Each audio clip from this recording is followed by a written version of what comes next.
के वासियों के साथ खड़े हैं। आगे बात करते हैं अन्य परीक्षा का भविष्य। देखिए दोस्तों, पटवारी का जो है ये आपको पता है कि किस प्रकार से पेपर लीक किया गया, लेकिन पटवारी के पेपर के लीक की घटनाएं तो आपको पता चल गई हैं, लेकिन इसमें एक और नया टर्न और नया ट्विस्ट ये आ गया है कि इसके चक्कर में अन्य भर्ती परीक्षा जो थी उसका भविष्य कहीं ना कहीं संदेह के घेरे में आ गया है। जैसे मसलन पीसीएस प्रारंभिक परीक्षा, लोअर पीसीएस प्रारंभिक परीक्षा, पुलिस की प्रारंभिक परीक्षा, इसके अलावा जो अदर परीक्षाएं जैसे एलटी और जेई की परीक्षा थी।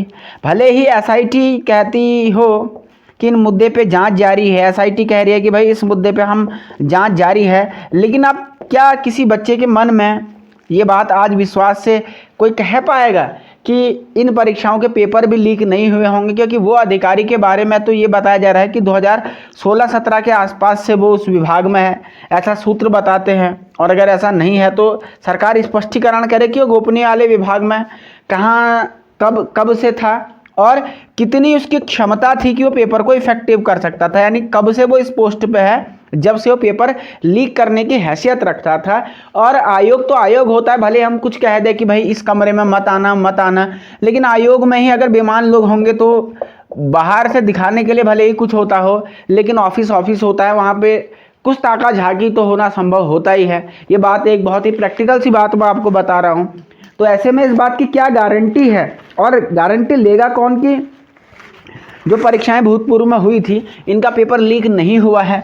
बशर्ते उसमें सबूत ढूंढने, अब सबूत पीसीएस के पेपर के सबूत थे, अब वो सबूत तो कहीं से मिल नहीं सकते, या क्वाइट भी पॉसिबल कि वो सबूत मिटा दिए गए हों।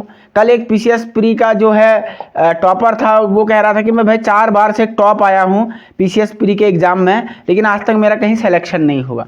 तो ये तो घोर आश्चर्य की बात थी, जो 4 बार से टॉपर आ गया वो कैसे नहीं सेलेक्ट हो रहा है? तो कहीं ना कहीं जो पीसीएस वगैरह परीक्षा है इनके भविष्य पे भी आप संदेह, और राज्य सरकार को चाहिए कि भाई इन मुद्दों पे भी कहीं ना कहीं वो जांच करे। Point number 1। दूसरा, क्या कार्रवाई होगी? देखिए, राज्य सरकार कह रही है कि भाई अब इस मामले में हम उम्र कैद तक की प्रावधान करेंगे, जो कि एक अच्छी बात है, लेकिन दोस्तों ये केस प्रूफ करना कितना मुश्किल होता है कोर्ट में, बात नंबर 1।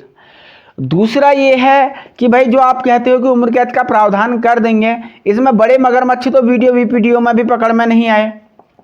हाकम सिंह पकड़ लिया गया, लेकिन जो सरकार के मगरमच्छ थे, इतनी इन लोगों की हिम्मत थोड़ी। क्या आपको क्या लगता है कि संजीव चतुर्वेदी या जो भी इसका नाम है, अगर संजीव नहीं है तो माफ़ी चाहता हूँ, चतुर्वेदी है इतना मुझे पता है, ठीक है, इस टाइप के जो लोग हैं, क्या अपने बलबूते पे, ये ओन कैपेसिटी पे आपको लगता है कि इतनी बड़ी धांधली कर देंगे? मुझे तो नहीं लगता। आपको लगता है तो बताइएगा। पर्सनली मुझे नहीं लगता किसी के माई के लाल में अकेले दम पे इतनी हिम्मत होती है, जब तक इनको पॉलिटिकल संरक्षण नहीं मिला हुआ होता है। वरना आप ये बात सोचिए, इस क्वेश्चन को आप अपने दिमाग में विचार कीजिए, थोड़ी देर के लिए आप विचार कीजिए, और विचार ये कीजिए कि भाई इतने बड़े 42-45 लोग गिरफ्तार हो गए, क्या केवल एक सामान्य से अधिकारी की इतनी हिम्मत हो जाएगी कि इतना सब कुछ होने के बाद, जेल की काल कोठरी का दरवाजा देखने के बाद भाई पेपर लीक करा देगा? बिल्कुल मुझे तो शक्य नहीं लगता। इस मामले पे भी थोड़ा सा विचार और परामर्श होना चाहिए। इसके अलावा थोड़ा सा और बात करूँगा कि जांच कहाँ तक, जांच की आँच। देखिए, जांच की आंच अब जो है कई सारी परीक्षाओं तक पहुंच चुकी है, ये बात बहुत स्पष्ट यहाँ पे समझ में आ रही है।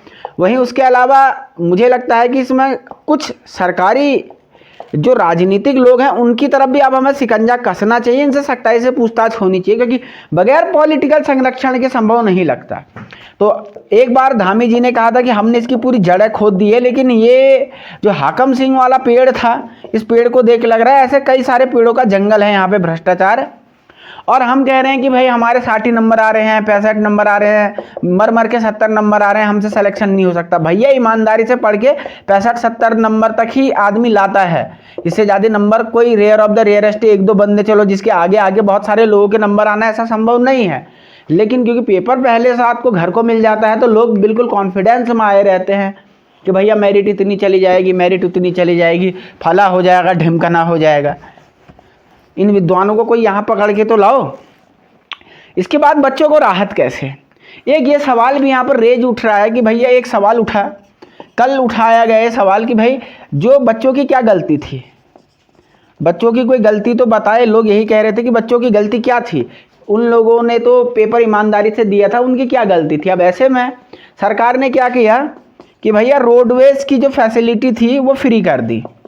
चलो अच्छी बात है, लेकिन जहाँ रोडवेज नहीं जाती वहाँ पे कैसे बच्चा जाएगा, पॉइंट नंबर 1।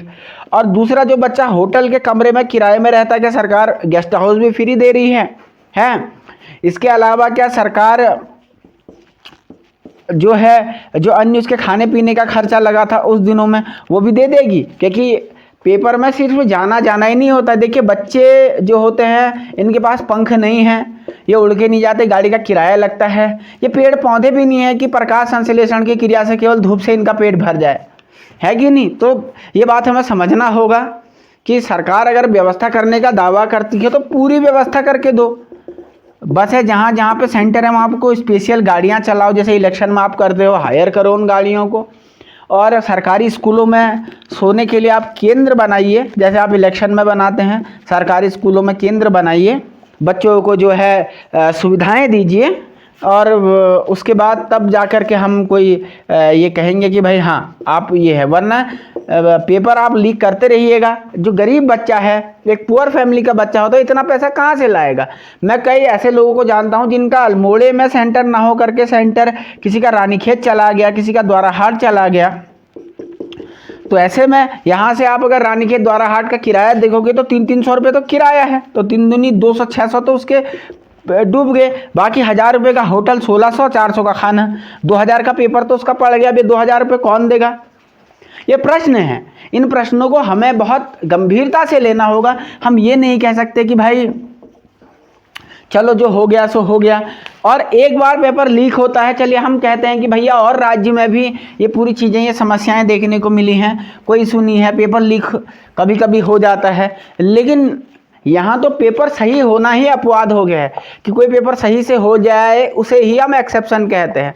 पहले UKSSC, अब UKPSC। तो ऐसे में पूरे राज्य के जनता धामी जी की तरफ देख रहा है और कहीं ना कहीं हम अपील करते हैं सरकार से कि बच्चों के हित को भी थोड़ा ध्यान दे, थोड़ा सामंजस्य बैठाया जाए। तो आप क्या सोचते हैं? अपनी बेबाक राय कमेंट करके बताइए। चैनल पर पहली बार तो सब्सक्राइब करें। बहुत बहुत शुक्रिया, धन्यवाद, नमस्कार। देखते रहें राष्ट्रनीति उत्तराखंड।